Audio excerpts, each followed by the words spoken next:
समास 3. कवित्व कला निरूपण. कवित्व ही एक कला आहे हे आपल्याला माहिती आहे.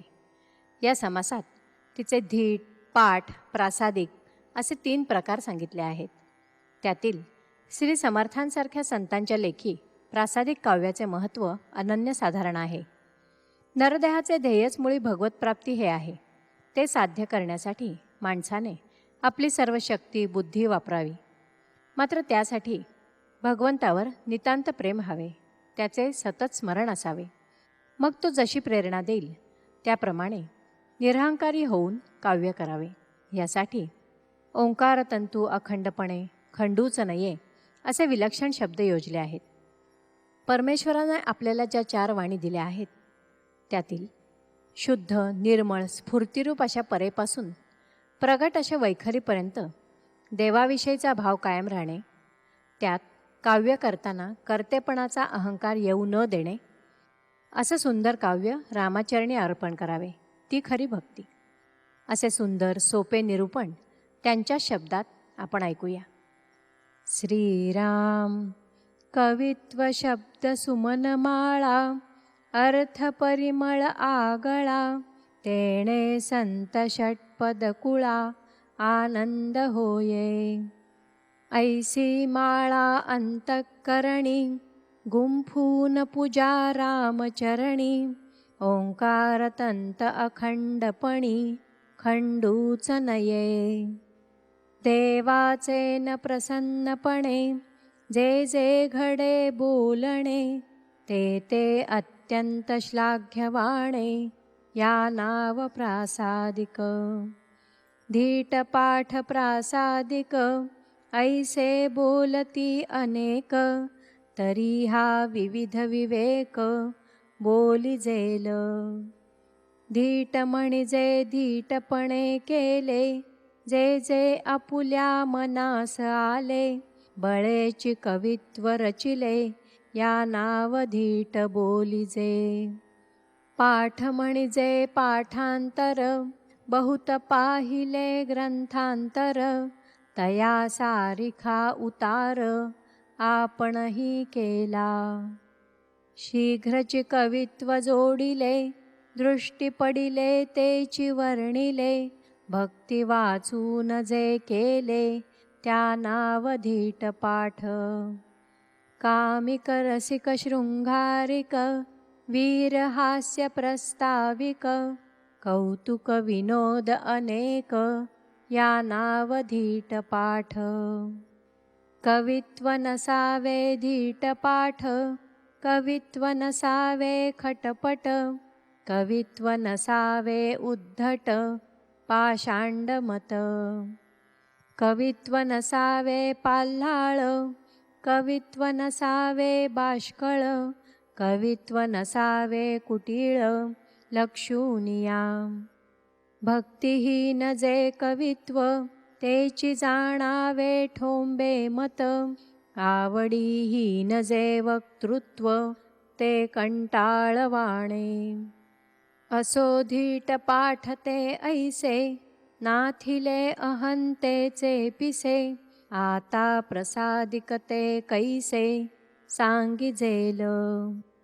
जयास घडीने घडी, लागे भगवंती आवडी, चढती वाढती गोडी, भगवत भजनाची. जो भगवत भजने विण, जाऊ नेदी एक क्षण, सर्व काळ अंतःकरण, भक्ती रंगे रंगले.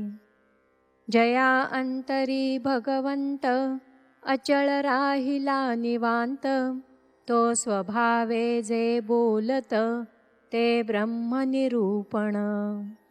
गात नाचत निःशंक, तयास कैचे दिसती लोक, दृष्टी त्रैलोक्य नायक, वसोन ठेला. नाना ध्याने नाना मूर्ती, नाना प्रताप नाना कीर्ती, तया पुढे नरस्तुती, तृणतुल्य वाटे. त्याचे भक्तीचे कौतुक, तया नाव प्रसादिक, सहज बोलता विवेक, प्रगट होय. ऐका कवित्वलक्षण, केलेच करू निरूपण, जेणे निवे अंतःकरण श्रोतयांचे. कवित्व असावे निर्मळ, कवित्व असावे रसाळ, कवित्व असावे प्रांजळ अन्वयाचे. कवित्व असावे सोपे, कवित्व असावे अल्परूपे, कवित्व असावे सुल्लपे चरणबंद. मृदमंजुळ कोमळ, भव्य अद्भुत विशाळ, गौल्य माधुर्य रसाळ भक्तिरसे. नाना युक्ती नाना बुद्धी, नाना कला नाना सिद्धी, नाना अन्वये साधी नाना कवित्व. नाना गती नाना व्युत्पत्ती, नाना मती नाना स्फूर्ती, नाना धारणा नाना धृती या नाव कवित्व. शंका आशंका प्रत्योत्तरे, नाना काव्ये शास्त्राधारे, तुटे संशये निर्धारे निर्धारिता. नाना साधने पुरश्चरणे, नाना तपे तीर्थाटणे, नाना संदेह फेडणे या नाव कवित्व. जेणे अनुताप उपजे, जेणे लौकिक लाजे, जेणे ज्ञान उपजे या नाव कवित्व.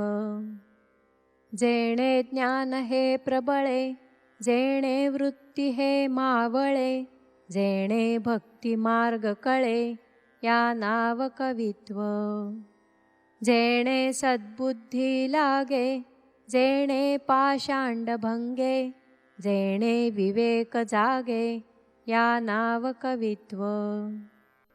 जेणे होये समाधान, जेणे तुटे संसार बंधन, जया मानिती सज्जन तया नाव कवित्व. ऐसे कवित्व लक्षण, सांगता ते असाधारण, परंतु काही एक निरूपण बुझावया केले.